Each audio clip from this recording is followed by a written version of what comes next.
ವಿವೇಕ್ ಅಂತ. ಸರ್, ನೀವು ಪ್ರಾರಂಭದಲ್ಲಿ ಹೇಳಿದ್ರ, ಈಗಲೂ ಕೂಡ ಹೇಳ್ದ, ಇಬ್ಬರು ದೈತ್ಯ ನಾಯಕರ ವಿರುದ್ಧ ಗೆದ್ದು ಬಂದೆ ಅಂತ. CP ಯೋಗೇಶ್ವರ್ ಅವರ ರಾಜಕೀಯ ಜೀವನ ಅದು ಜಿದ್ದಾಜಿದ್ದಿ ಹೋರಾಟ. ಇಂಥ ಹೋರಾಟದಲ್ಲಿ 2 ವರ್ಷಗಳ ಹಿಂದೆ ಕುಮಾರಸ್ವಾಮಿ ಅವರನ್ನು ಆಹ್ವಾನ ಮಾಡಿಲ್ಲ ಅಂತ JDS ಕಾರ್ಯಕರ್ತರು ತಮ್ಮ ಕಾರಿನ ಮೇಲೆ ಕಲ್ಲು ಮತ್ತು ಮೊಟ್ಟೆಯನ್ನು ಎಸೆದರು.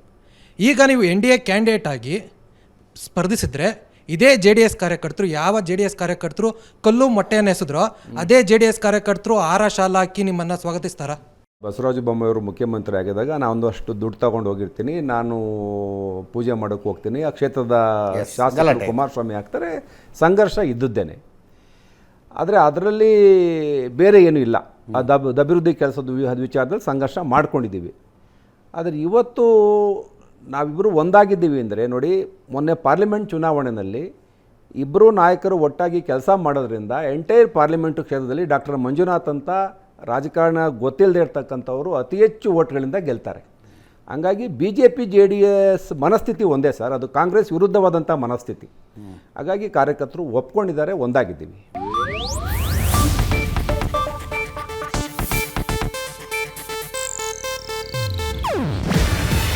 ಇದು ಏಷ್ಯಾನೆಟ್ ನ್ಯೂಸ್ ನೆಟ್ವರ್ಕ್ ಪ್ರಸ್ತುತಿ. ನೀವು ನೋಡ್ತಿದ್ದೀರಾ ಏಷ್ಯಾನೆಟ್ ಸುವರ್ಣ ನ್ಯೂಸ್.